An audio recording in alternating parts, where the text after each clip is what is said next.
I'm going to show you just how easy it is to replace a flat tire on your car. Now, a few things before we get started. If you happen to get a flat tire when you're on a busy highway, like Highway 1, that's right over there, then try to find the next exit, because you don't want to be changing a tire when you're on the side of a hard shoulder next to really busy traffic. So try to find the next exit and find a spot that is quiet, safe, lots of distance between you and the car and the road. Maybe a parking lot is ideal. If you find that you're getting a flat tire on a rural highway, then just pull over to the side of the road as much as you can so that there's a bit of a buffer between you and the car and the lanes. Also, you want to park on a flat surface. You don't want to be on an incline. There are run flat tires out there, and they do allow you to drive for about 80 kilometers or so, but you still should take it to a OpenRoad service center or a tire shop and get it repaired or replaced. Now, let's get into it. So, once you found your safe spot, turn on the hazards on the inside, and also make sure that the car is in park and your parking brake is turned on. If you drive a manual car, then put it into first gear. Now, most spare tires and all the tools that you'll need are going to be underneath the floor of your vehicle. Now, I know a lot of cars don't come with wheel chocks. Some do, but most of the time they don't carry them. And also, most owners aren't going to carry one of these inside their trunks. So if you don't have one of these, see if you can find a brick or a really big rock that you can put on the opposite side or on the opposite wheel of the one that you are changing. So in this video, we're going to be changing the driver's side rear wheel. So put this on the front passenger side, like that. It's just a little bit of extra protection so that the car doesn't roll at all when you start to raise it. So, like I said, your spare tire is underneath the floor, along with all the tools that you will need. Some cars do come with wheel locks, so make sure that you have this in your vehicle. You'll find it underneath the trunk floor or in your glove box. So all you need is just the wheel lock key, which is this little thing. So put the rest aside. Next, you'll need a tire iron, which looks like this, and you'll need the actual car jack, this thing. And of course, the most important thing that you will need is the actual spare tire. Sometimes spare tires are mounted underneath the vehicle, like in big SUVs or trucks and even some minivans. And there's just going to be a little mechanism down here to let you lower it. So there we go. Okay, so now you can get changing. So with the handbrake on, car in park or in first gear, what you want to do is find the jacking point of your vehicle. Now for each car it's different. Now for this particular car, it has a unique jack made specifically for this car. So you can see it has this little groove and a flat spot, and you'll just have to go underneath, get your hands a little bit dirty, don't worry, you can wash your hands afterwards, and just find the jacking point. If you're unsure about your car's jacking point, then check the owner's manual. Usually it shows it in there. So you just want to raise the jack until it makes contact. Make sure it's the right spot. You can do it by hand. And then once you feel it's starting to get harder, then you can use your tire iron. Now this is a bit of a long process, so bear with me. Unfortunately, they don't make these things for fast and quick changes.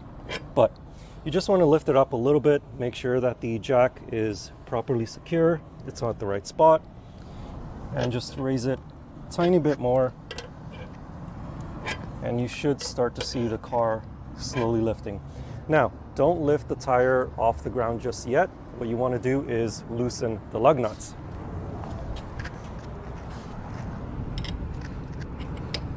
So this might require a bit of elbow grease, but just lightly loosen them. Don't take them off just yet. And if you find that one of them is too difficult for you, then what you can do is put it like that, and then just put your weight on it, basically.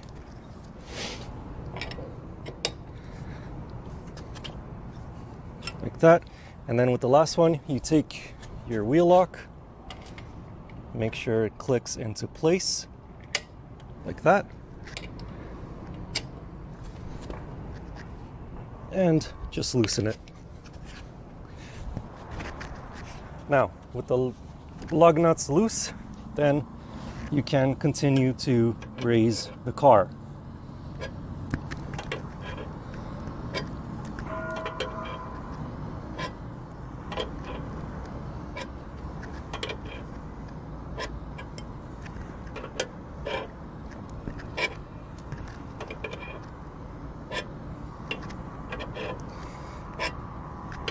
Like I said, this takes quite a while.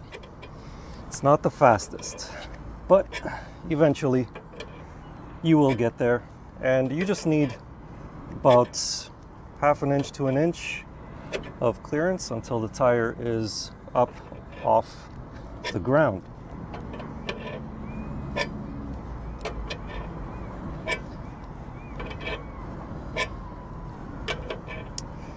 Yep, bit of a long process, I know.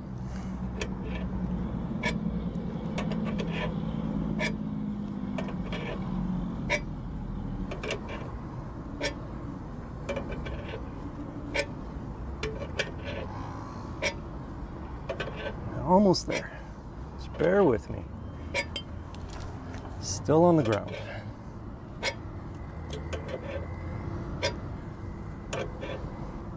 If you do happen to carry any jack stands in your car, you should also use those. They're a solid piece that you can put underneath your car, just extra level of security, that's all.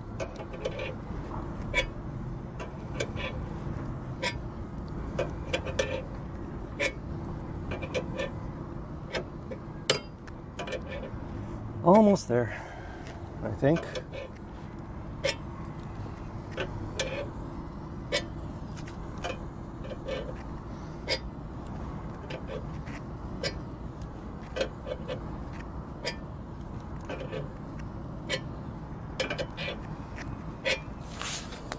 Nope, not quite.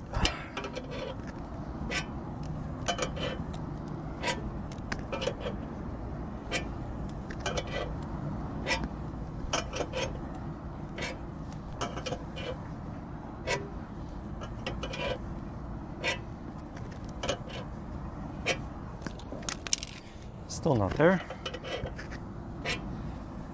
Yeah, this is the longest part or the longest thing I should say, that takes the most amount of time when changing a spare tire.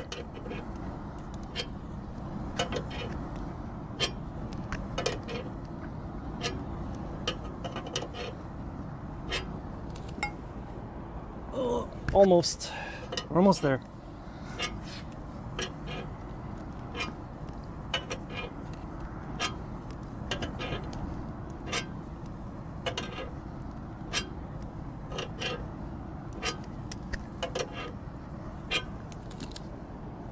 Maybe just a little bit further up.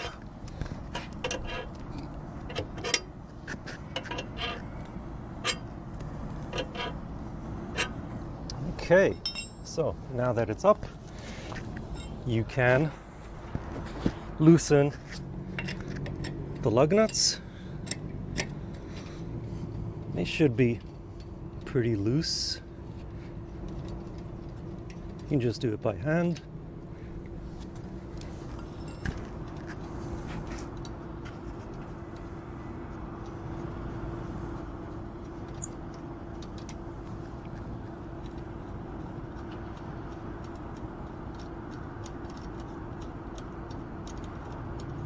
Some vehicles have 6 lug nuts. Usually it's trucks or full-size SUVs. Or I believe the Dodge Viper also had one with 6 lug nuts. And then finally the wheel lock. There we go.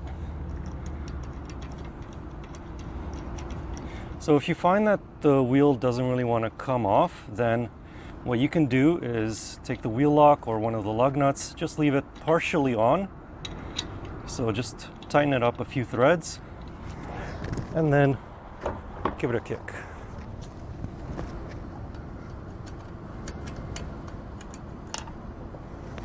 There we are. And then simply slide off. So we're just imagining that this is flat, just in case you're wondering. Next, take your spare, line up the holes. If I can do it, there we go. Simply put it on and then just reverse the process.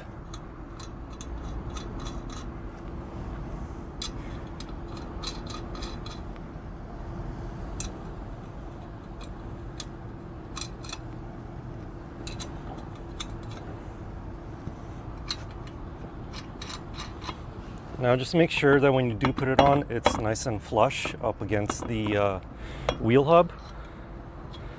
So just shimmy it around, make sure it's nice and flat, and then continue to hand tighten the lug nuts.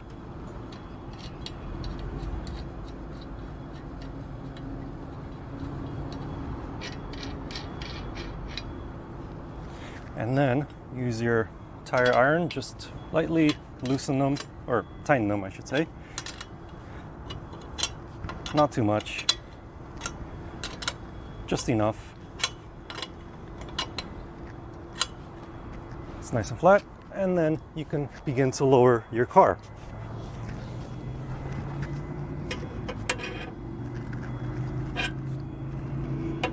And again, this is the process that's going to take a few minutes, so bear with me. Helps to be in a comfortable position when you do this.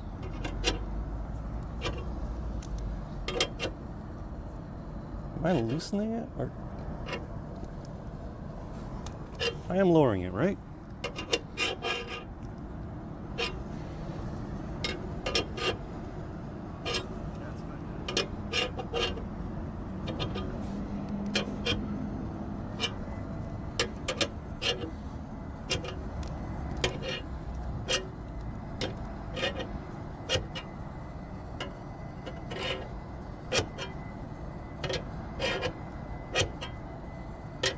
Remember earlier when I said you don't want to do this on the side of a busy highway? Just imagine big trucks going past you. How scary would that be?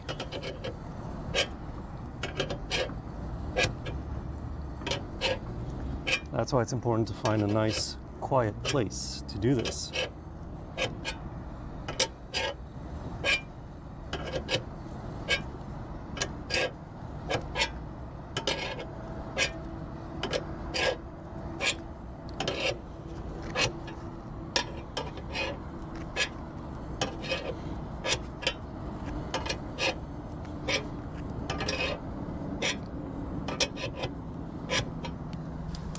Now, when the tire starts to touch the ground, what you want to do is tighten up all your lug nuts.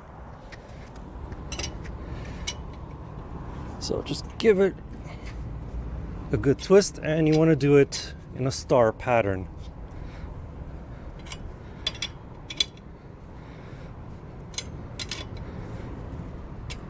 That way you know that the wheel is nice and flush with the wheel hub.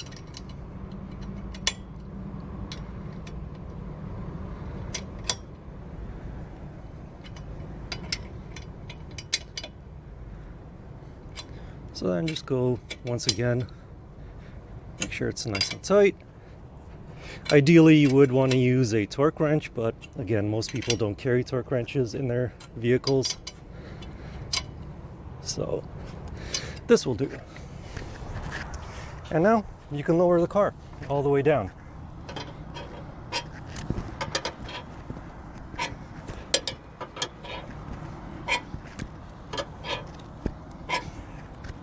So yeah, it's just that simple. Now, in the interest of time, because obviously this takes quite a while, all you would have to do is just continue to lower it, take this out, put all your tools back inside along with your flat tire, and try to find the closest tire shop or OpenRoad service center, because you do not want to be driving on this for very long. And you shouldn't be driving with the spare tire at speeds of over 80 kilometers an hour. There are tire refill kits out there, but that's a video for another time. But in the meantime, I hope you enjoyed this video, and I'll see you in the next one.